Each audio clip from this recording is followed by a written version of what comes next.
It's prime time in the Big Easy. Saints Ravens at the Caesars Superdome. After posting a shutout last week, the Saints defense is looking to slow down quarterback Lamar Jackson and the block. A New Orleans win puts the Saints tied atop the NFC South. Welcome into Saints Game Day Live.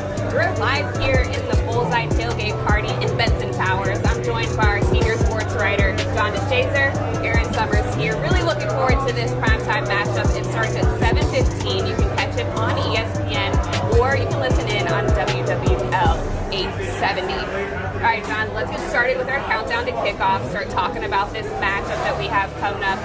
Countdown to kickoff presented by Bullseye. Mentioned the kickoff is late. There's going to be a lot of people in the Caesars Superdome. I'm sure the crowd is going to be electric. How do you think that's going to affect the game? Well, generally, the players have to give them something to cheer for. Now, they will be boisterous just on their own because they've had an entire day to lubricate, so they'll be good and oiled up by the time they get to the Superdome.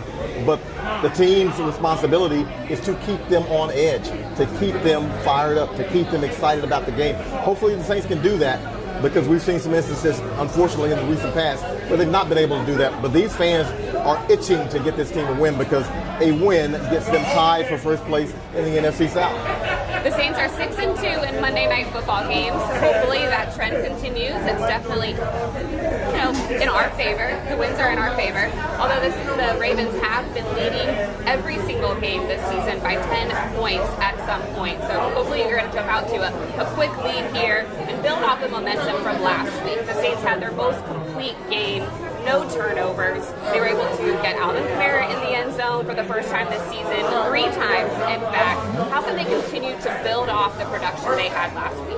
Well, Baltimore is a stingy defense. They only give up 96 yards or so rushing per game, so Saints have been able to generate a run game against teams like that with swing passes, screen passes, and they might have to do that some with Alvin Kamara, and especially now that you know that Michael Thomas will not be in the lineup. You know Jarvis Landry probably won't be in the lineup tonight. So you've got to be able to generate some things, and that means Alvin Kamara, you got to get him touches. The last 4 games, he's averaging 25 touches, 145 yards a game. You mentioned the 3 touchdowns, 2 of those receiving, so you know you're getting him involved in the passing game, and that's what this team probably is going to have to do going forward. We're going to continue to talk about this matchup as the show goes along, but we definitely want to get to the inactives for tonight. For the Saints, they are going to be without quarterback Marshawn Lattimore.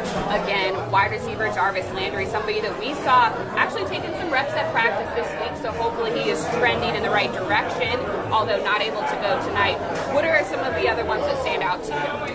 Well, I guess the biggest one, Mark Ingram being out hurts because that hurts your running back depth. And so now Jordan Howard, the running back, is going to come off the practice squad. He'll be probably involved in a game plan because he has to be. Dwayne Washington is more veteran than him, so he'll probably be the primary backup to Alvin Kamara. And don't be surprised to see Taysom Hill line up some in the backfield. Not necessarily know if he'll have any carries back there, but he's played a little bit of fullback, so he might be back there as a blocker. But certainly not having Mark Ingram hurts you the most, I think, because this team has gotten a little bit acclimated to not having Jarvis Landry and not having Marshawn Lattimore. You mentioned the fact that Jordan Howard has been elevated from the practice squad. Also, Kevin White, the wide receiver, and defensive back PJ Williams has been elevated off the IR. He hasn't played since week 4, so he's somebody that hopefully can help in the back end as a defensive back there. We're going to get into the breakdown presented by Microsoft Teams. John DeShazer was able to catch up with former Saints linebacker Pat Swilling. You can check out that interview.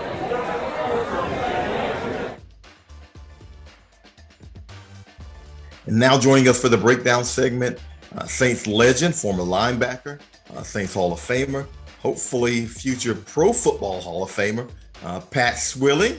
I see him shaking his head. Don't shake your head at that, Pat. Don't shake your head at that.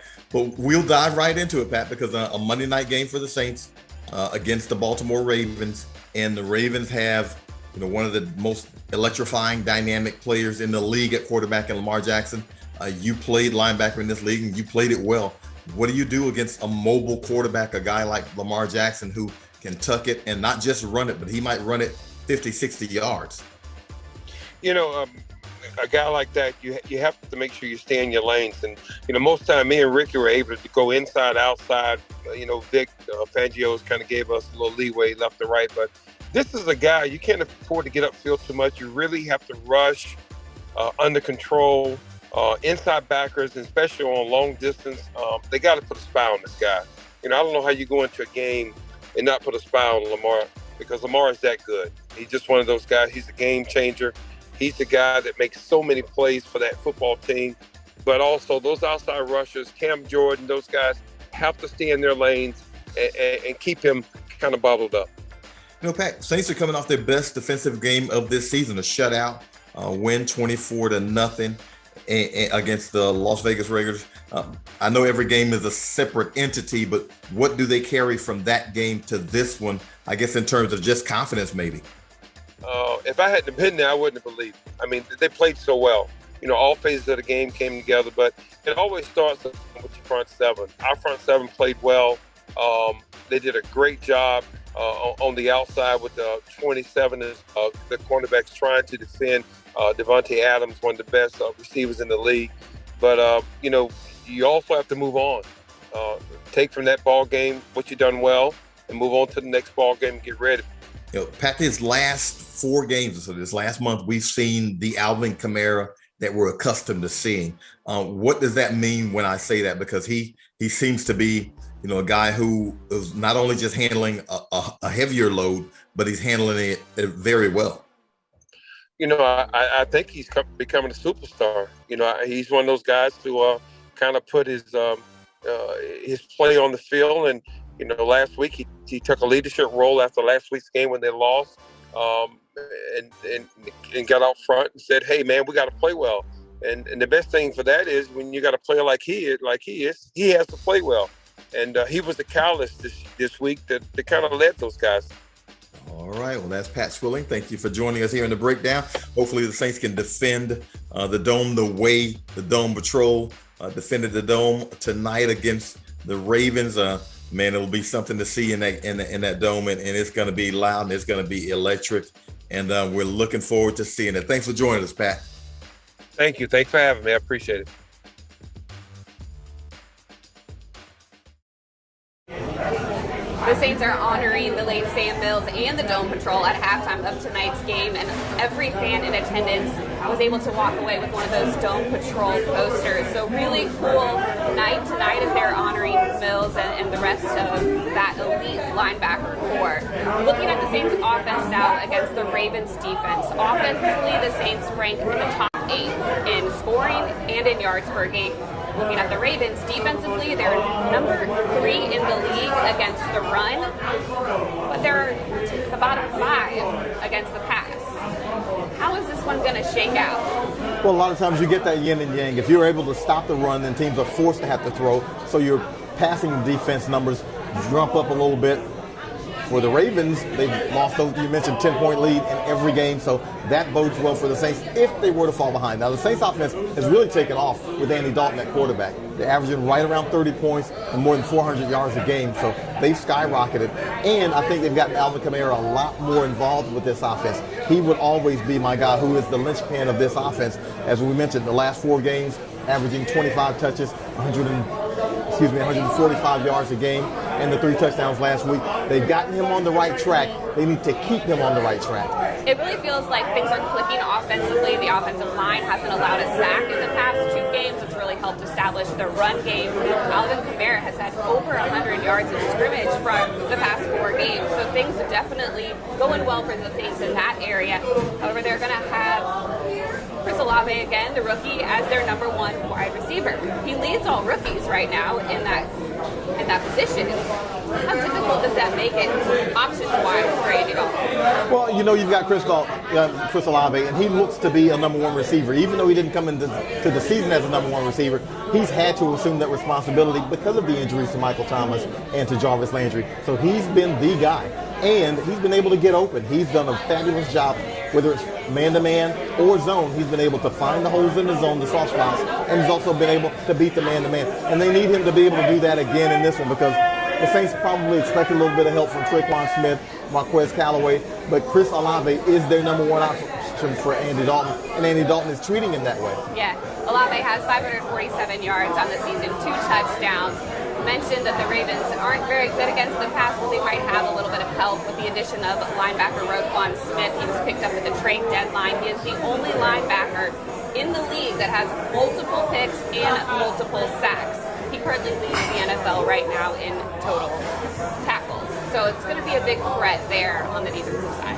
What the Saints don't want Roquan Smith to do this evening is get a sack or an interception against Andy Dalton, who happens to be our player spotlight. Aaron was able to catch up with Andy last week for this player spotlight presented by Sanderson Farms.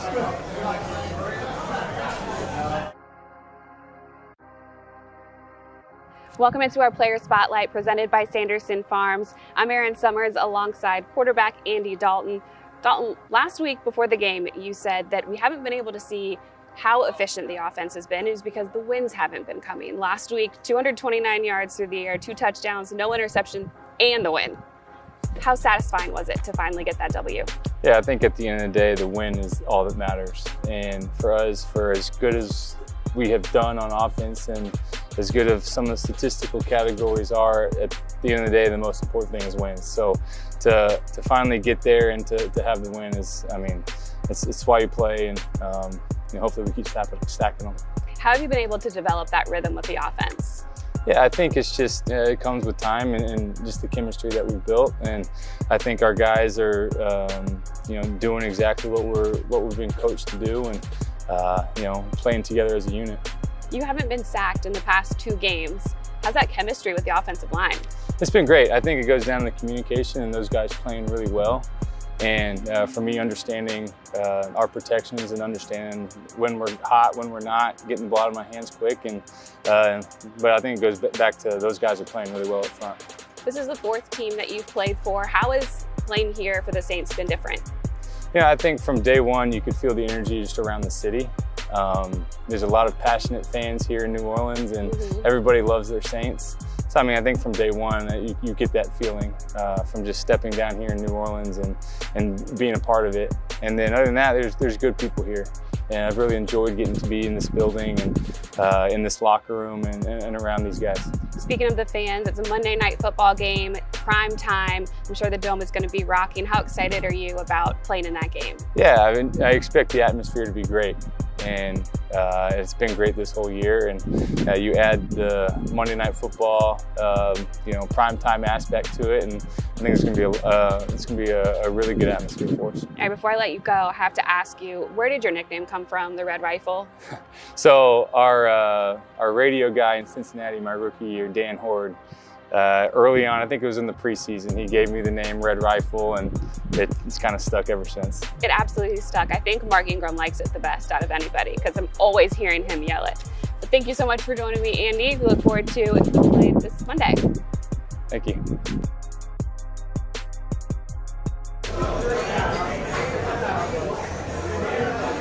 Great to catch up with quarterback Andy Dalton. On the opposing side, the Baltimore Ravens have a dual threat quarterback in Lamar Jackson. He'll be without his favorite target in tight end Mark Andrews tonight, who leads the team in receptions, receiving yards, and receiving touchdowns. He is out tonight. Lamar Jackson, though, he can get you with his legs. He leads the team in rushing yards. He leads all quarterbacks in the league with 553 rushing yards on the season. What do the Saints need to do defensively to slow him down? Because you can't stop it. Well, cross fingers. No, you've got to be true to what your assignments are, and that's the main thing with him. Linebackers DeMario Davis and Pete Werner are the guys who go sideline to sideline for the Saints. They're going to have a lot of responsibility in this one because the defensive line, you don't expect them to be able to really stop Lamar. You just hope that they can push him into the right spots, and then the linebackers can clean up. As you mentioned, the 553 rushing yards, but 7.5 yards a carry is huge for any player. And on top of that, he's thrown for 1,600 yards, 15 touchdowns, only 6 interceptions. So he's done a fantastic job with his arm and his legs.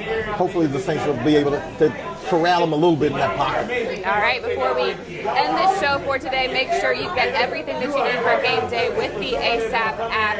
You can order tickets, free delivery, autograph items, and more. Just use that code right there. Saints 22.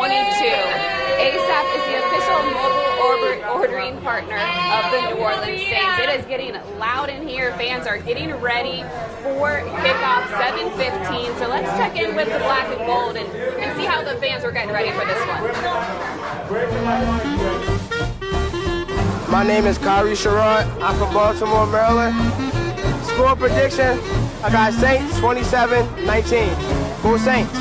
We're going to get some birds tonight. We're going to get a Raven. We're going to eat birds tonight. Saints 31-28.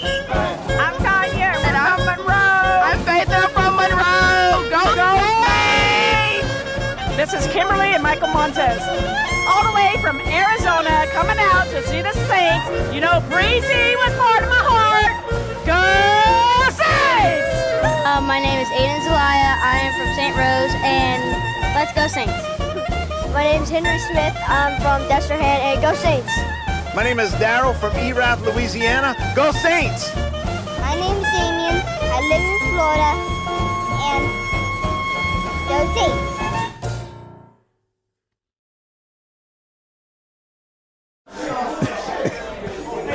That was the black and gold roll call presented by Bud Light. As we said, it is getting wild out here. So make sure you head into the Caesars Superdome for that 7:15 kick, or you can watch on TV, ESPN. We'll be here right after the game for our post-game show. We'll hear from head coach Dennis Allen and players. Thank you so much for joining us. We're looking forward to a Saints win. For John DeShazer, I'm Erin Summers. Enjoy the game.